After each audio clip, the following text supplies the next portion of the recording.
Hello students, देखिए आज हम एक नई एक्टिविटी स्टार्ट कर रहे हैं और उस एक्टिविटी के थ्रू हम समझने की कोशिश करेंगे। जैसे हमने पिछली एक्टिविटी में डिस्कस किया था कि CO2 नेसेसरी है फोटोसिंथेसिस के लिए, इसी तरह से आज हम डिस्कस करेंगे सनलाइट के बारे में। क्या सनलाइट भी इसी तरह से नेसेसरी है फोटोसिंथेसिस के लिए या नहीं?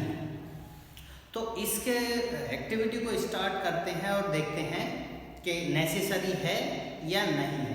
तो हम क्या करते हैं, एक पोटेड प्लांट लेते हैं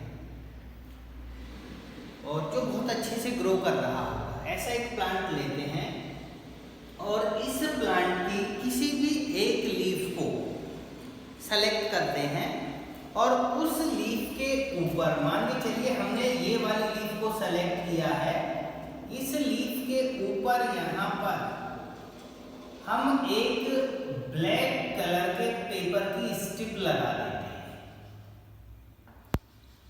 और इसे ऐसे बाउंडेड कर देते हैं कि यहाँ पर सनलाइट ना जाए। इसके चारों तरफ जो है हम ब्लैक पेपर या सिल्वर फॉइल को लगा देंगे इस तरह से कि सनलाइट इतने पार्ट में ना जाए।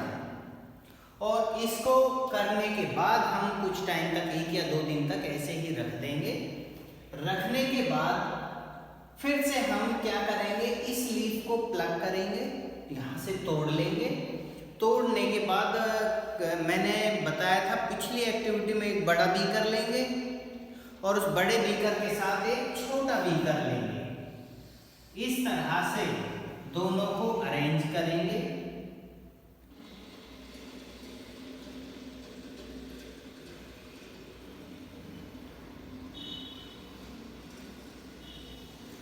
दोनों बीकर को इस तरह से अरेंज कर लेंगे हम।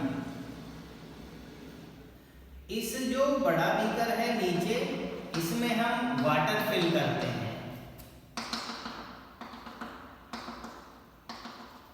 यहाँ पर ये वाटर फिल कर लिया गया है और उसके बाद जो ऊपर है वो छोटे वाला बीकर है, यहाँ पर वाटर, और इस बीकर में हम एल्कोहल डालते हैं। यहाँ पर हमने फिल किया है एल्कोहल और इस लीफ को इस एल्कोहल में डाल देते हैं और डालने के बाद इस लीफ को हम हीट करते हैं। हीट कैसे कैसे करेंगे, यहाँ पर ये लीफ है, एक बर्नर लेते हैं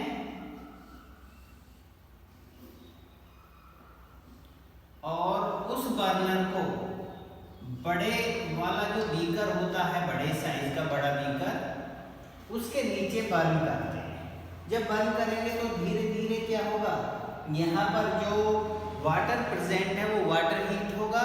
जब वाटर हीट होगा तो वो हॉट वाटर एल्कोहल को भी हीट करेगा और एल्कोहल इस लीफ में से जितना भी क्लोरोफिल है उस सारे के सारे क्लोरोफिल को निकाल देगा। निकालने के बाद इस लीफ को लेंगे और एक पेट्री डिश लेंगे,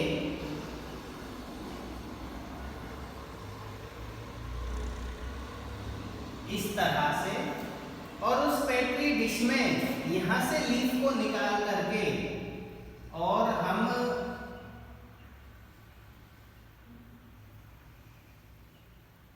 इस पेट्री डिश में रखेंगे और इस पर ड्रॉप बाय ड्रॉप आयोडीन का सॉल्यूशन डाला जाएगा। यहाँ इसमें आयोडीन का सॉल्यूशन फिल है और यहाँ से इसको प्रेस कर देंगे हम और ड्रॉप बाय ड्रॉप आयोडीन का सॉल्यूशन इस पर आने लगेगा। तो ऑब्जर्व करेंगे हम कि वो पार्ट जो हमने कवर किया था ब्लैक पेपर से या फॉइल पेपर से, वो पार्ट उसमें कोई चेंज नहीं आता है, बाकी ये वाला पार्ट भी ब्लू ब्लैक हो जाता है